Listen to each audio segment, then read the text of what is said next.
An unmarked white envelope addressed to me marked the beginning of everything. I'm Willow, almost 60, and I've been living alone since my divorce 15 years ago. My marriage ended after discovering my husband's affair. For the past year, however, I've been sharing a home with my second son, Brett, and his girlfriend, Sophia. My eldest son, Eugene, now 35, lives in an apartment near his workplace. Life had been peaceful. I worked part-time and enjoyed the simple rhythm of my days until that envelope arrived. It was plain, the handwriting crude, and there was no sender. Inside was a hotel bill. "What's this?" I muttered, puzzled. Upon closer inspection, I realized the bill wasn't for me. It was addressed to Eugene. It detailed charges for a wedding and reception that took place 2 weeks ago. Wedding? Reception? Eugene had a girlfriend I'd met once, months ago. Her name was Helen, and frankly, she didn't leave a great impression. She barely made eye contact, mumbled responses, and exuded an air of disdain. But there had been no talk of marriage. Could Eugene have married her without telling me? I called Eugene immediately, but he didn't answer, likely at work. Hoping to get some answers, I left a message on his apartment's landline. A woman picked up. It was Helen. "Oh, it's you," she said flatly when I introduced myself. "This is why I told Eugene to get rid of the landline." "What's going on? Did you two get married? Are you living together?" I asked, trying to keep my voice steady. "Yes, we got married. Yes, we live here. So what?" Helen replied, her tone robotic and dismissive. "So what? I just got a bill from the hotel for your wedding," I exclaimed. "No one even told me about it." Helen's response was calm, almost nonchalant. "Oh, the bill arrived already? I sent that to you because I thought you'd pay it. We chose a venue that allows payment later. We paid the deposit, but the rest is on you." I froze. Was she serious? "You had a wedding without inviting me and now expect me to pay for it?" I stammered, utterly stunned. Helen let out an irritated sigh. "Look, Eugene wanted to marry me. I told him I didn't want to deal with the whole mother-in-law thing, but he insisted, so naturally. This bill is your responsibility. If you refuse, do you realize Eugene will be buried in debt?" Her voice was sharp and cold, but I caught a hint of amusement, as though she enjoyed my shock. "What does Eugene have to say about this?" I managed to ask. "He's fine with it." "Oh, and don't bother trying to contact him, your number is blocked," she said bluntly. "Blocked?" Helen continued. "While we're on the subject, don't call us unless it's for weddings, funerals, or emergencies. And even then, don't expect us to pay for anything. We're cutting ties with you financially." "Wait a minute," I protested. "Why are you avoiding me? What did I do to deserve this?" "It's obvious, isn't it? You're a thorn in the side. And frankly, you're poor after your divorce. We can't risk you begging us for money." My chest tightened with anger and humiliation. "If you think I'm so poor, why are you sending me this bill?" I shot back. "That's a separate matter. Make sure to pay it," she said dismissively before hanging up. I stood there, the receiver still in my hand, overwhelmed by a storm of emotions. "Mom?" Brett's voice pulled me from my trance. Hours seemed to have passed, and I realized I was standing in the dark. Tears spilled over as I recounted everything to him. Brett's face darkened with anger. "That's insane. Helen, sounds horrible. How could Eugene marry someone like that?" I nodded weakly. "Eugene always looked down on me, even as a child. He called me names and sided with his grandmother and father. You were the only one who ever stood up for me, Brett." After my divorce, Brett had invited me to live with him and Sophia, worried that I might feel lonely. Now, I couldn't imagine facing this betrayal without him by my side. "Sophia, what should I do about this bill? It's over $20,000. I asked, utterly baffled. I could use the alimony from my ex-husband, but I really don't want to. I was hoping to save that money for you and Brett, for your wedding or when you have kids. Both Brett and his girlfriend, Sophia, had always been so kind to me. Because of that, I'd decided long ago to set aside all the alimony and property settlement money, funds my miserly ex-husband had hoarded, for them. But Brett quickly interjected. That money is yours, Mom. You don't have to use it for us. And you definitely shouldn't use it for Eugene. He took the bill from my hands and added firmly, I'll get rid of this at work. Mom, you remember how Eugene has treated you, don't you? Don't even think about paying it. He was right. Even if Eugene had been cruel, he was still my son, and I knew myself I'd feel guilty and end up paying if the bill stayed in my possession. Brett must have known that too, and honestly, I felt relieved he was taking charge. 2 weeks later, Helen called me. Why haven't you paid yet? The venue just contacted me, the payment deadline's passed, she demanded.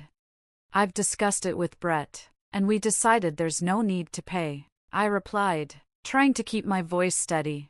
Besides, can't you cover it with the cash gifts from the wedding? Her tone immediately sharpened. We've already spent the cash gifts, and we moved. What are you going to do about this? Moved? Where to? I asked, surprised. That's none of your business, she snapped.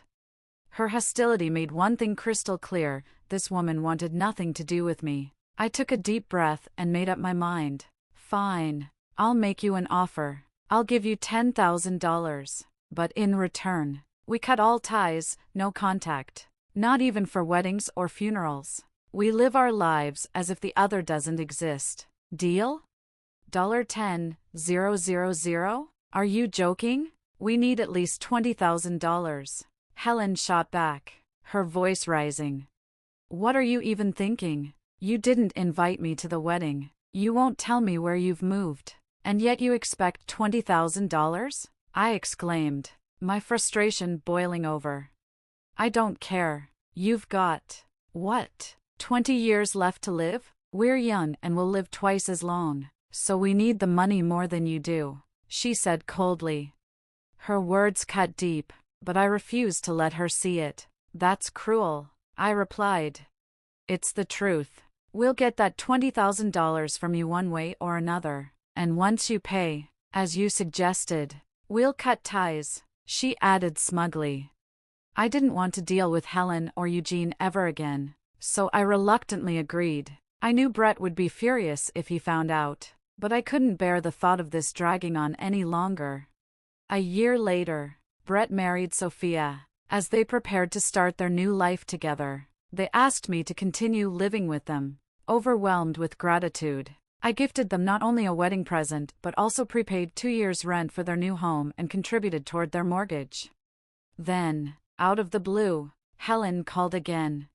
So, Eugene's brother and his wife are building a house. Ha, you helped them, didn't you? Meanwhile, Eugene's working 2 jobs and running himself ragged because you only gave us a measly $20,000, she sneered. I was taken aback. That was the agreement. Helen, you accepted it. It's done. Shut up. We're having a baby. What are you going to do about that? Oh, really? Congratulations. But remember, we agreed to part ways, no matter what. I'm not giving you another penny, I said firmly, my voice steady for the first time in a long while. No matter what? She asked, her tone icy. Yes, no matter what, I reiterated. You think you're so high and mighty. When your grandchild is born, you won't even get to see them. You'll regret this, she spat before slamming the phone down. Her parting words lingered, but I felt no regret. She thought a grandchild was the ultimate trump card to control me, but I was done with her games. And as fate would have it, I already had grandchildren on the way. Sophia was 8 months pregnant with twins, a boy and a girl. I'm sorry, but I'm not interested in Eugene's child at all. 6 months later, Sophia gave birth to twins, and my days were filled with the joy of caring for them. Then, out of the blue, I received an email from Eugene. Attached was a photo of a baby, along with Helen and Eugene smiling for the camera. It appeared Helen had given birth as well. However, since we had already agreed to cut ties, I ignored it and carried on with my happy, busy life. Not long after, Helen called. "Did you see the picture? Isn't the baby adorable?" she asked, her tone artificially sweet. "Yes, he's cute." "So, what do you need?" I replied bluntly. "Don't talk like that. I went out of my way to show you your eldest grandson. You could at least send a congratulatory gift," she demanded. I sighed. "Helen, we agreed to no contact unless it was for weddings, funerals, or emergencies. Why are you calling me now?" Helen's tone turned sharp. "Well, yes, that was the deal, but don't you think a normal parent would send a gift for their first grandchild?" I had anticipated something like this. "No, Helen. I'm sticking to our agreement," I said firmly. Realizing I wouldn't budge, Helen passed the phone to Eugene.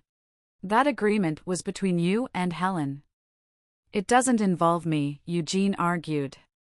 "This is your eldest grandson. Don't you think you should take care of him?" I could sense where this was heading. "What do you mean by take care?" I asked. "How you treat our child now will determine how we treat you in your old age," Eugene said smugly, as if he held all the cards. I couldn't help but laugh. "You don't need to worry about my old age, Eugene." "Huh? You think Brett can take care of you with 2 kids of his own?" "He'll be too busy for that," Eugene shot back, his tone laced with arrogance. "I'm not relying on Brett or his family," I replied calmly. "Then what are you going to do? You didn't get much from Dad's alimony. Wouldn't it be smarter to stay on good terms with us now?" Eugene pushed. I smiled, even though he couldn't see it. "I've been paying into a personal pension since I was single. It's an old policy with favorable terms, and I now receive $800 a month.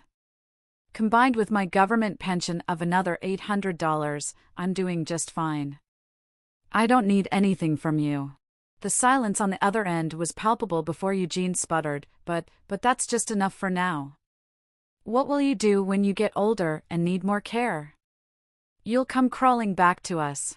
Laughing lightly, I replied, "Don't worry. I canceled the life insurance policy where you were the beneficiary." "What? Canceled? Are you serious?" Eugene stammered, clearly taken aback. "Yes, I had policies for both you and Brett when you were born. I canceled yours to cover that $20,000 Helen demanded. The refund was substantial, so you don't need to worry about me. But if you hadn't canceled it, I would have gotten $100,000 when you passed away." Eugene yelled, his voice rising with panic. "Blame Helen," I replied, unbothered. "She's the one who insisted I find $20,000 by any means necessary." In reality, the refund had been around $50,000, and after paying off the wedding bill, I had $30,000 left. I didn't feel the need to share those details.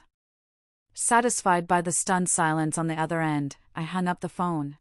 Later, I heard through the grapevine that Eugene and Helen had a huge falling out. Their marriage was on the rocks, and while they were still technically living under the same roof, they were essentially separated.